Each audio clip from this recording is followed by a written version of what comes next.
मैं आपके सामने लेके आया हूँ ज्योमेट्रिकल प्रोग्रेशन यानी ज्योमेट्रिक प्रोग्रेशन का ये क्वेश्चन बहुत इंपॉर्टेंट टाइप है, अच्छे से सीखिएगा। यहाँ पर लिखा है which term of the GP is is this.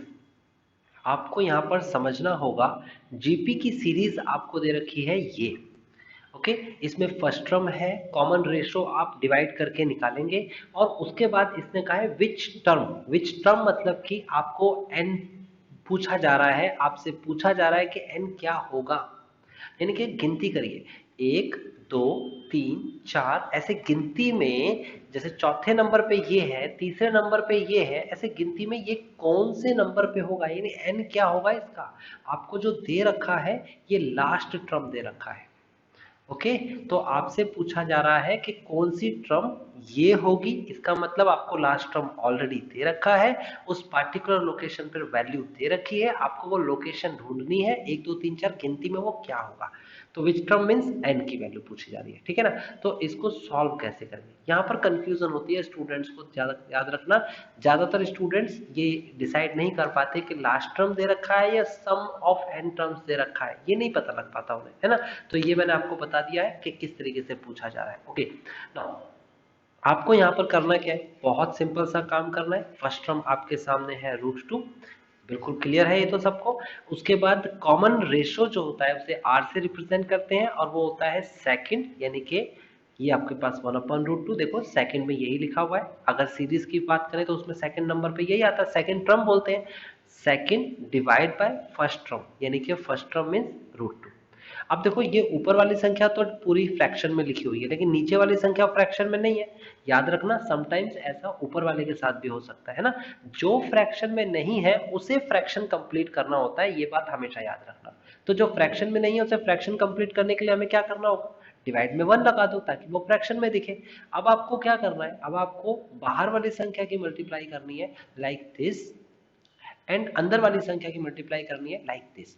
तो r की वैल्यू आपके सामने होगी 1 into 1 और √2 into √2, दैट मीन्स 1/2। आप याद रखिएगा √2 multiply by √2 is equal to 2 होता है। ओके, ये बात आपको ध्यान से समझनी है कि √2 की मल्टीप्लाई √2 में करेंगे तो आंसर आएगा 2। आपके पास अब r भी आ गया, आपके पास अब a भी आ गया, और आपको क्या दे रखा है, लास्ट टर्म दे रखी है ना, that is nth term, nth term भी बोलते हैं, और वो है आपके पास 1/512 √2। अब आपको पता होना चाहिए फॉर्मूला, तो ए एन का एक फॉर्मूला होता है, वो होता है ए आर की पावर n-1। ये फॉर्मूला आपने अगर याद नहीं किया है अभी तक तो याद कर लीजिए, बहुत सिंपल, बहुत ही सरल फॉर्मूला है। ए एन यानी कि nth term of GP is equal to A R की पावर n-1। ओके, अब ए की जगह, आर की जगह और एन की जगह अगर वैल्यू रख दी तो आपका आंसर आ जाएगा।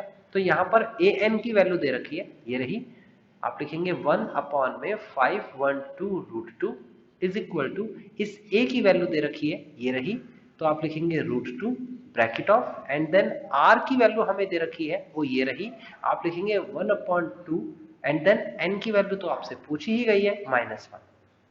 अब आप क्या करेंगे, आप क्या करिए, थोड़ा सा दिमाग लगाइए, यहाँ पर देखो क्या कर सकते हैं, मल्टीप्लाई में है ना, इसे आप डिवाइड में ले आइए, √2 को आप डिवाइड में ले आइए, तो नई जो सिचुएशन बनेगी वो ऐसे बनेगी 1/512 एंड √2 इंटू √2, दैट मीन्स आपके राइट साइड में रह जाएगा 1/2 एंड -1। ओके, यहाँ √2 इंटू √2 इज इक्वल टू 2 होता है, ये बात मैंने अभी बताई थी आपको। और यहाँ पर क्या करना है, 512 के फैक्टर्स कर दीजिए। तो आप जब इसके फैक्टर्स करेंगे तो मैं यहाँ फैक्टर करके दिखाता हूँ आपको। 512 आप फैक्टर्स करिए, कैसे करेंगे फैक्टर्स, 2 2 ज़ा 4 एंड देन 1 यहाँ आ जाएगा इसके साथ, तो 2 5 ज़ा 10 एंड देन 1 आ जाएगा यहाँ पर, तो कितना हो जाएगा, 2 6 ज़ा 12 एंड देन 2 1 ज़ा 2 एंड देन 2 2 ज़ा 4 एंड देन 2 8 ज़ा 16। now 2 6 ज़ा 12 and then 2 4 ज़ा 8, 2 3 ज़ा 6, 2 2 ज़ा 4 and then 2 1 ज़ा 2 and 2 6 ज़ा 12, 2 8 ज़ा 16 and then 2 4 and then 2 2 and then 2 1 ज़ा, फाइनली 1 2 3 4 5 6 7 8 9। तो फाइनली मेरे पास आया, हम इसकी जगह पर वैल्यू रख रहे हैं 1/2 की power 9, 2 raised to the power 9। Into फिर उसके बाद √2 और √2 ये भी 2 होता है is equal to 1/2 raise to the power n-1। Now आप देख सकते हो कि पावर 9 है, पावर 1 है और मल्टीप्लाई में पावर ऐड हो जाती है। मैंने कहा है कि शर्ट्स को बहुत अच्छे से सीखिए। अगर दो संख्याएं हैं लाइक दिस a की पावर m इंटू a की पावर n, सेम बेस है आपके पास, सेम बेस दे रखा है तो पावर्स ऐड हो जाती है, a की पावर m प्लस n हो जाता है। और यही अगर डिवाइड में होगा, मल्टीप्लाई में पावर ऐड होती है और डिवाइड में पावर सब्ट्रैक्ट होती है। ये बात याद रखिएगा। फिलहाल अभी 9 और 1 को हम ऐड करेंगे तो 1/2 की पावर 9 प्लस 1 10 होता है इज इक्वल टू 1/2 की पावर कितना दे रखा है n-1।